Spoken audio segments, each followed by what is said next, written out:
Good morning. Welcome, Philippine Bible Ministry. Early morning here in Southern California. Um, People are sleeping, so I'll try not to be too loud.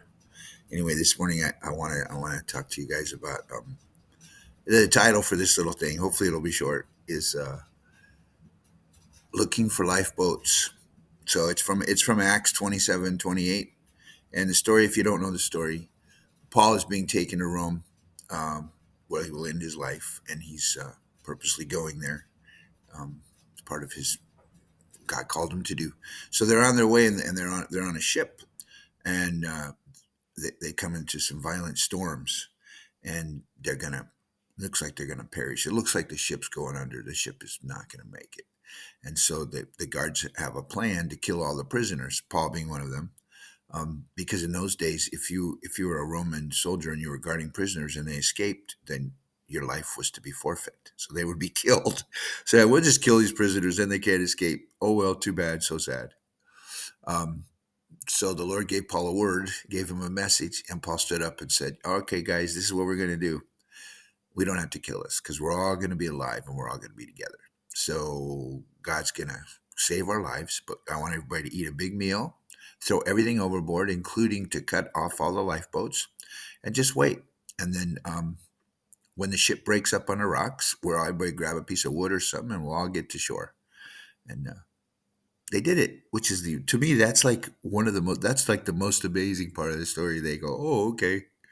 Um, but to be honest, the guards had been with Paul for quite some time, and if you don't know about the apostles, especially we know about Paul and John, when people were with them for an period of time, they usually got converted. So I'm assuming not necessarily they were converted, but they believed him and they trusted him and they knew that what he said was going to happen. So Paul says this, and so they cut all the lifeboats, had a big meal, and then it happened. The ship crashed. Everybody was alive. They landed on this island. Story continues. And so for me, it's I've always known, I know myself, and I know that I'm kind of like Peter in some ways, whereas like, let's just go. Let's do it. Ready, fire, aim. I don't aim first. Let's go. Let's do it. This is what God wants us to do, right? So I would understand that as a man of faith, that I would say, yeah, let's cut those lifeboats. We got God. What do we need lifeboats for? But I also understand, knowing myself, that as it looks like we're going to be crushed, that I'm going to be looking is, do we leave any lifeboats around? Maybe I could swim out to that lifeboat, right? So it's called looking for lifeboats, which means my faith is not totally in God. I say it is. I believe it is. I say that I believe it is. Let's put it that way. And yet, I'm still looking, right? Like, and take that to anything you want to take it to. Take it to your health. Take it to this thing where I had this surgery, right? Take it to your finances, right? Where you're looking for provision and things are not, and you don't know. And then the story, the bottom line is this: the Lord tells you in many ways, or some way, He tells you, He speaks into your heart. I would say better, so people understand. Um, Everything's going to be all right. I got you. I got your provision. I got what you need. Everything's fine. Trust me. And you say, "Yeah, yes, Lord, I trust you. Everything's going to be." And then hour later, 2 hours later, my wife and I usually take times, being the one of in doubt. We're like, "But what about this? And this doesn't make sense." And I don't think so. What am I going to do? Maybe I can get another job. Maybe I can do this.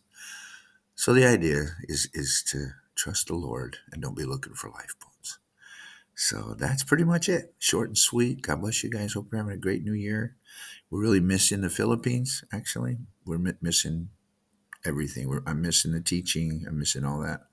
It's nice to have a breath of fresh air and see friends, and it also informs my prayer life. So maybe I'll do another video on loving people because I'm learning a lot about that, hopefully. So God bless you guys. Ta ta for now.